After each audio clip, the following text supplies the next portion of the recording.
Сау саламат тұрдыңыздар ма, қадірменді тыңдармандар. Қазақ балалар ертегілері. Ақылды қарт. Ертеде Елікбай атты бір қарт болыпты.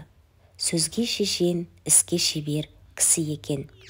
Үнемі жарлы жақбайлардың сөзін сөйлеп, жемеңгер ашкөз байлардың озбырлық қылығына қарсы тұрады екен.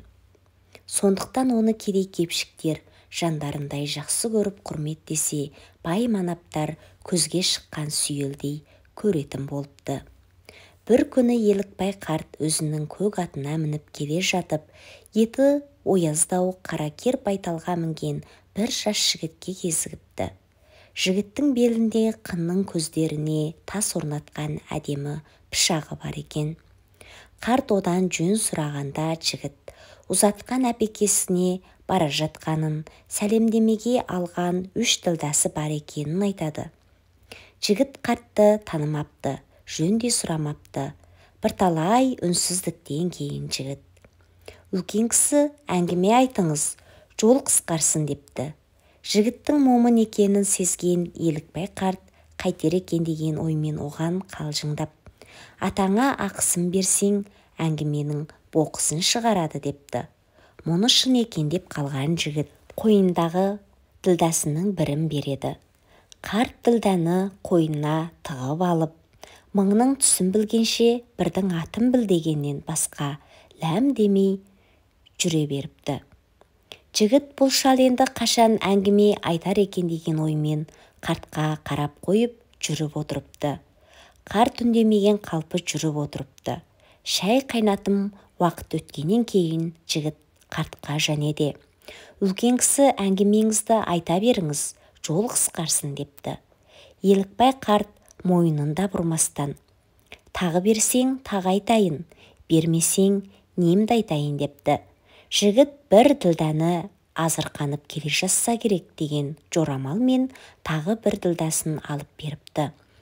Ол ділданы да қойнына тығып алған қарт: «Төрден орын алсаң, өзіңнен кейін келгенге орныңды берме» дегеннен басқа тіс жарып тіл қатпапты.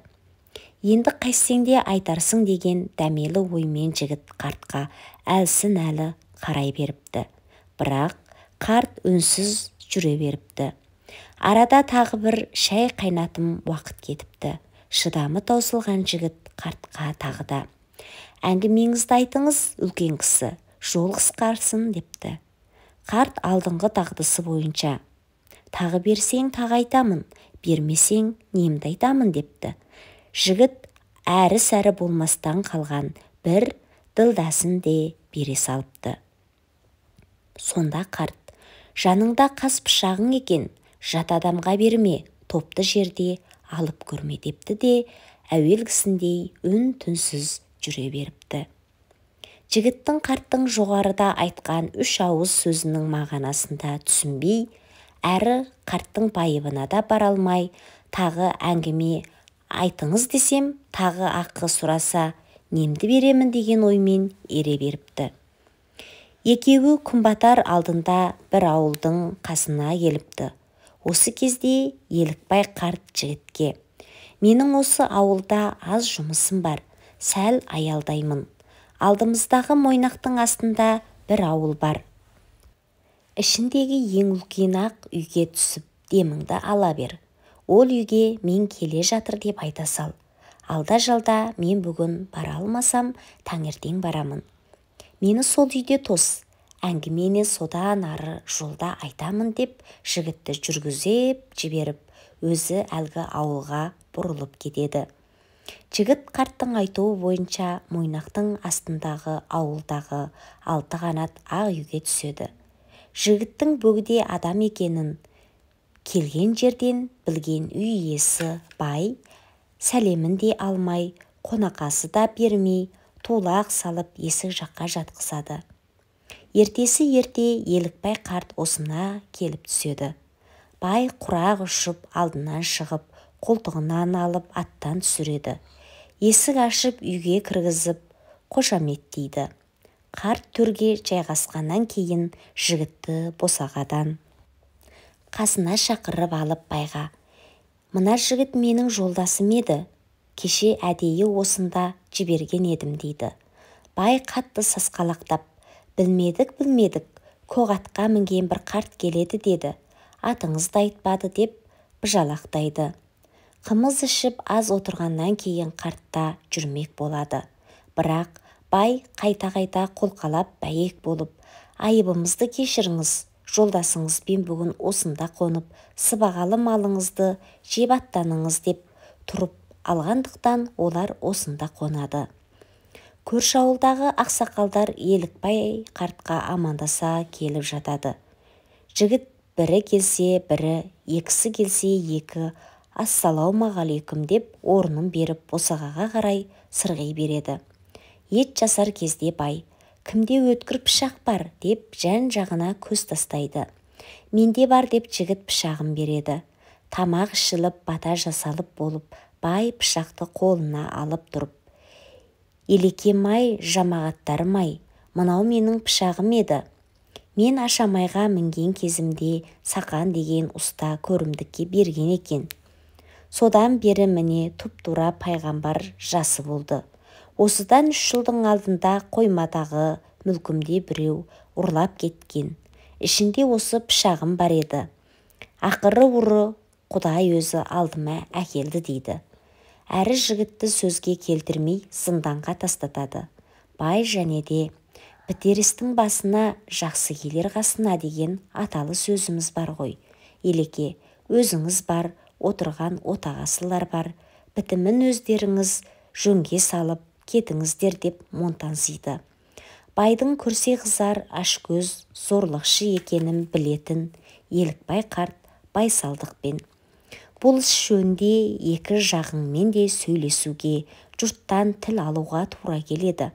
Бұған қарасақ айланып қалармыз. Дүйсенбі күні немереңнің сүндет тойы бар деп едің ғой.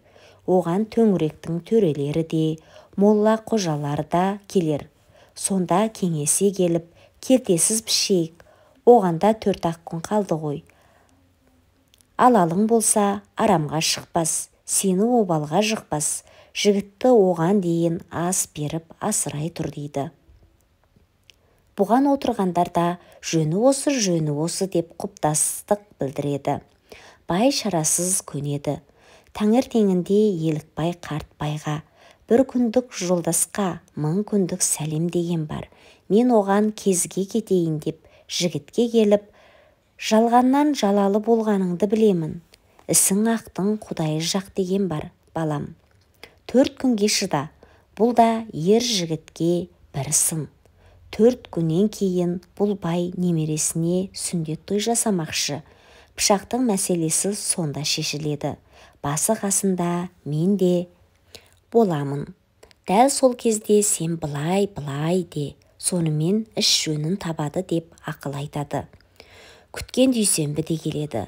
Той аяқтағаннан кейін бай, ішінде Елікбай қарт бар тойға келген билерді, байларды ордасына жинап, жігітті шығарып әкеліп: бүгін тілеу күнім, осының алдында Құдай менің ақбейіл екенімді алдымнан шығарды.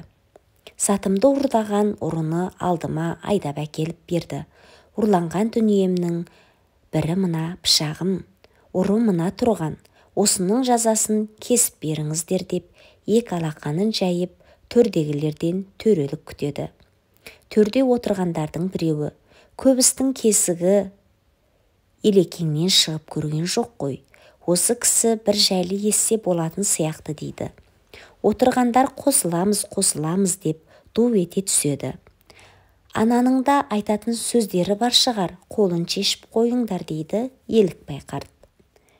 Көкейінде Елекеңнің алдын ала ұқтырып қойғаны сайрап тұрған жігіт босасымен арыстандай атылып келіп, байдың кеңірдегінен ала түседі де: антұрған жауыз, қанға қан алайын сенен.